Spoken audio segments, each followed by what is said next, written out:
नमस्कार। मैं मणि sir classes में आपका हार्दिक स्वागत है। आज हम एक नए विषय पर चर्चा करने जा रहे हैं जो आगामी संघ और राज्य लोक सेवा आयोग की मुख्य परीक्षा में एक महत्वपूर्ण विषय हो सकता है। और उस टॉपिक का नाम है भारत में विदेशी ताकतों का बढ़ता हस्तक्षेप और भारतीय सुरक्षा या भारत में राजनीतिक स्थिरता पर क्या प्रभाव दिखाई दे रहा है। देखिए, जैसा कि हम जानते हैं कि राष्ट्रीय सुरक्षा प्रत्येक राष्ट्र का क्या होता है, महत्वपूर्ण विषय होता है। हर राष्ट्र अपनी सुरक्षा को सुनिश्चित करता है और अपने आर्थिक, राजनीतिक, सामरिक शक्ति को लगातार विकसित करने का प्रयास करता है। उसकी इच्छा होती है कि वह वैश्विक स्तर पर एक प्रमुख भूमिका निभावे। लेकिन जब कोई व्यक्ति या समाज या संगठन या कोई राष्ट्र आगे बढ़ता है तो उसे कहीं न कहीं विरोध का सामना भी करना पड़ता है।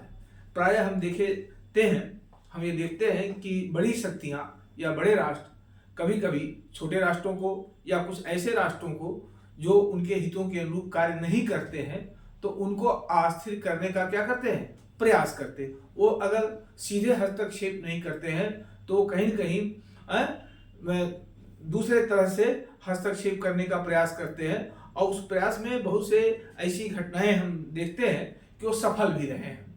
तो विदेशी ताकतें लगातार कई राष्ट्रों को अपने अपने हितों के अनुकूल आकर्षित करने का प्रयास करते हैं। एन केन प्रकेण उन्हें अपने पक्ष में लाने का प्रयास करते हैं जिससे वो अपने हितों की पूर्ति कर सके।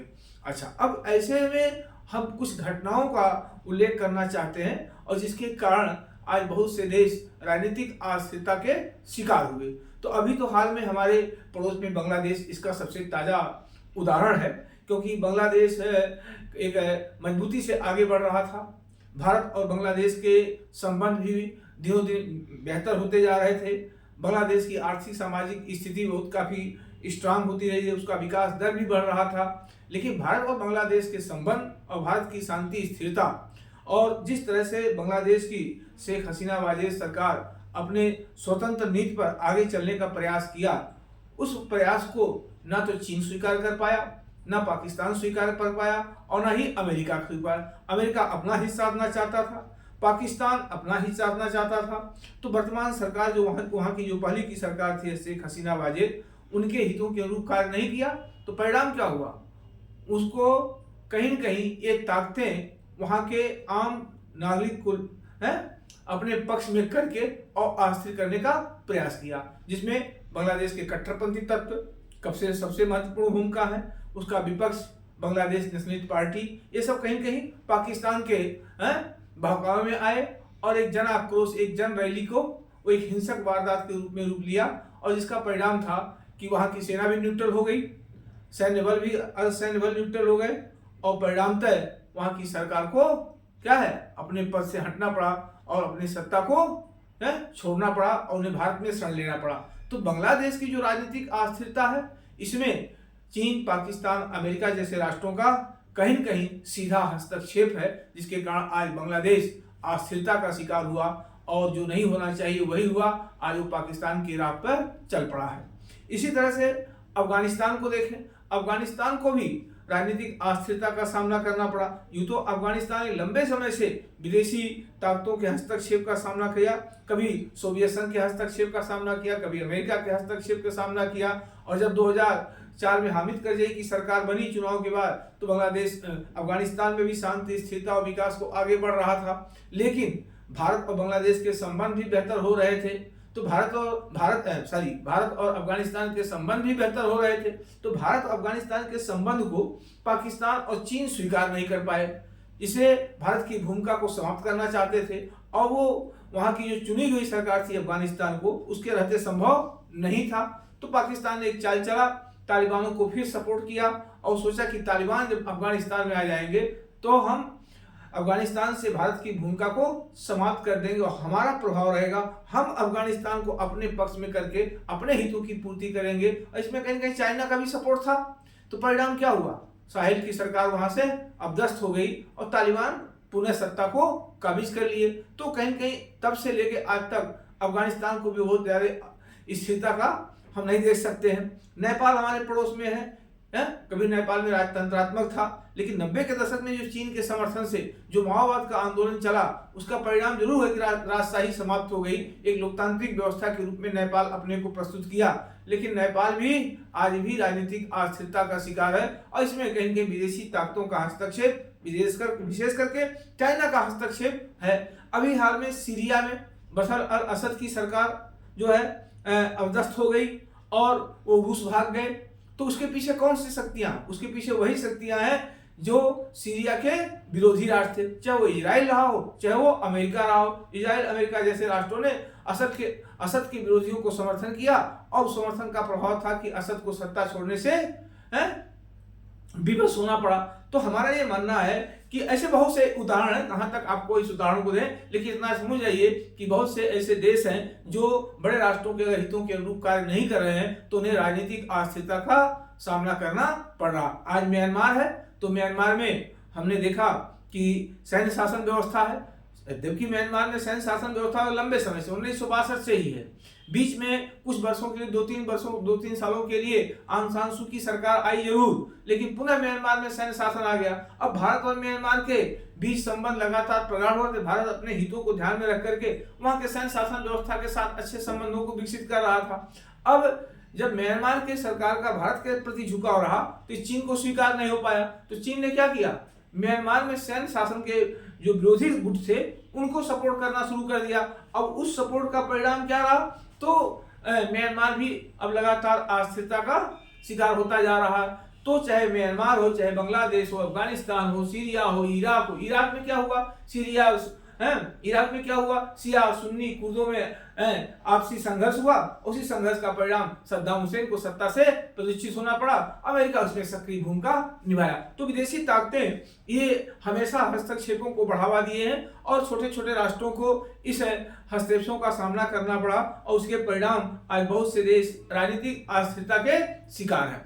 अब ऐसे ही बिंदुओं का उदाहरण देकर के अगर हम समझाएंगे तो मुझे लगता है कि आप बेहतर तरीके से अपने कॉन्सेप्ट को दे पाएंगे। और आपको अच्छा अंक पाना है तो आपको एकदम लॉजिकल तरीके से किसी विषय पर स्पष्टता के साथ अपना उत्तर लेखन कार्य करना, तभी आप बेहतर अंक पा सकते हैं। अब भारत के संदर्भ में देखें तो भारत भी क्या है, भारत भी जो है एक लंबे समय से राजनीतिक अस्थिरता का शिकार रहा है। भारत एक लंबे समय से विदेशी ताकतों के हस्तक्षेपों का शिकार रहा और उसके कारण भारत की आंतरिक सुरक्षा समस्या भी क्या रही, गंभीर बनी रही। अब चाहे वो कश्मीर की समस्या हो, जब पाकिस्तान कश्मीर को युद्ध के द्वारा प्राप्त नहीं कर पाया तो उसने तय कर लिया हम युद्ध के द्वारा प्राप्त नहीं कर सकते, आसानी से छोड़ नहीं सकते, तो उसने 1989 और 90 में राज्य प्रभावित आतंकवाद, स्टेट ऑर्गेनाइज्ड टेररिज्म को बढ़ावा दिया और ये लंबे समय तक जम्मू कश्मीर में चला। परिणाम क्या था, लाखों लोग मारे गए, सुरक्षा बल के जवान मारे गए, निर्दोष नागरिक मारे गए और कश्मीर में शांति सुरक्षा भंग हो गई थी। जबकि वर्तमान में कश्मीर में अस्थायी शांति का सृजन किया जा चुका है। कश्मीर में अब शांति, स्थिरता, सुरक्षा और विकास तेजी से आगे कदम बढ़ा रहा, लेकिन कश्मीर में जो अशांति था उसके पीछे किसका हाथ था, पाकिस्तान का लंबे समय तक था। उसके पहले अगर हम पंजाब को देखें, पंजाब में 80 के दशक में पूरे एक लंबा संघर्ष हुआ पंजाब में और खालिस्तान लिबरेशन ऑर्गेनाइजेशन जो संगठन है इसने क्या किया, पंजाब को भारत से अलग करने का प्रयास किया। एक सोच बनाया कि हम एक अलग खालिस्तान राज्य की निर्माण करेंगे और उसका संघर्ष आज भी वो अब सपना देखे हुए हैं। लेकिन उस खालिस्तानियों के पीछे कौन सपोर्ट कर रहा है, पाकिस्तान। पहले भी पंजाब के समय में कर रहा था, जो 80 के दशक में कर रहा था, और आज जब पुनः पंजाब में कहीं कहीं टेररिज्म को बढ़ावा मिल रहा, खालिस्तानियों का प्रभाव विस्तारित हो रहा, छिटपुट घटनाएं रोज कुछ न कुछ सुनने में आ रही है, उसके पीछे भी पाकिस्तान के ISI का, खुफिया एजेंसी का क्या है, योगदान है। तो उनका भी हस्तक्षेप है। इसके अलावा नक्सलवाद, उग्रवाद, माओवाद, ये जितने नकारात्मक वाद भारत में सक्रिय रहे लंबे समय तक, इन वादों को भी बढ़ावा देने में हमारे चीन, पाकिस्तान जैसे राष्ट्रों का योगदान है, चाहे हथियार के रूप में, चाहे प्रशिक्षण के रूप में, चाहे राजनीतिक संरक्षण के रूप में। कहीं न कहीं इनकी भूमिका जो है महत्वपूर्ण रही, जिसके कारण भारत को आश्रित करने का ये राष्ट्र क्या किए, प्रयास किए। तो भारत में भी बड़ी विदेशी ताकतों का जो हस्तक्षेप है वो आज का नहीं है, वो बहुत पहले से चला आ रहा। यद्यपि भारत सरकार ने अपने कुशल नेतृत्व के माध्यम से अपने सैन्य बलों, सुरक्षा बलों के कुशलता से हम बहुत से क्षेत्रों में, अशांति क्षेत्रों में शांति स्थापना करने में हम सफल रहे। लेकिन अब एक नए स्वरूप में विगत कुछ वर्षों से, 1-2 वर्षों से फिर विदेशी ताकतें भारत को हस्तक्षेपित करने का प्रयास किया है। चूंकि आज का भारत जो है बदलता हुआ भारत दिखाई दे रहा, पहले की तुलना में काफी स्ट्रांग है, चाहे आर्थिक मोर्चे पर चाहे राजनीतिक रूप से। आज भारत आर्थिक रूप से क्या है, समृद्ध है, राजनीतिक रूप से एक मजबूत स्थिर लोकतांत्रिक राष्ट्र है, और सैनिक रूप से एक मजबूत है क्या है, शक्तिशाली देश है। तो आर्थिक, राजनीतिक और सामरिक रूप से शक्त संपन्न राष्ट्र है। ये तीनों तत्व किसी देश के राष्ट्रीय शक्ति का आधार होते हैं। ये जितना ही डेवलप करेंगे, नेशनल पावर हमारा उतना ही क्या होगा, डेवलप करेगा। और जब किसी भी देश की शक्ति बढ़ेगी, है ना, तो निश्चित ही उसका अंतर्राष्ट्रीय क्षितिज पर उसका महत्व भी बढ़ता जाएगा। क्योंकि कहा जाता है शक्ति के द्वारा ही शांति की स्थापना की जा सकती है, शक्ति विहीन होकर के शांति की कल्पना नहीं की जा सकती। और शक्ति का आधार क्या है, आर्थिक, राजनीतिक और सामरिक। तो भारत इन तीनों शक्तियों में आज संतुलन बना करके आगे बढ़ रहा है और वैश्विक मंचों पर एक प्रभावकारी भूमिका निभा रहा है। और भारत का जो कुशल नेतृत्व आज मिला है, उस नेतृत्व की द्वारा भारत को एक वैश्विक पहचान मिल रही है। तो इस पहचान को बहुत से लोगों को, बहुत से तत्वों को, बहुत से संगठन को, बहुत से देशों को स्वीकार्य नहीं हो पा रहा। और यही कारण है कि कुछ देश, कुछ संगठन हैं, कुछ व्यक्ति ये लगातार प्रयास कर रहे हैं कि वह कौन से कृत्य करें जिससे भारत में अस्थिरता फैलाई जाए। जैसा कि अभी जब बांग्लादेश में सत्ता पलट हुआ और उसमें जन आक्रोश का, युवाओं का संतोष, जो भी मुद्दे रहे हैं उसको लेकर के बताया जा रहा है कि बांग्लादेश की आम जनता ने वहां की सत्ता को क्या किया, उखाड़ फेंका है।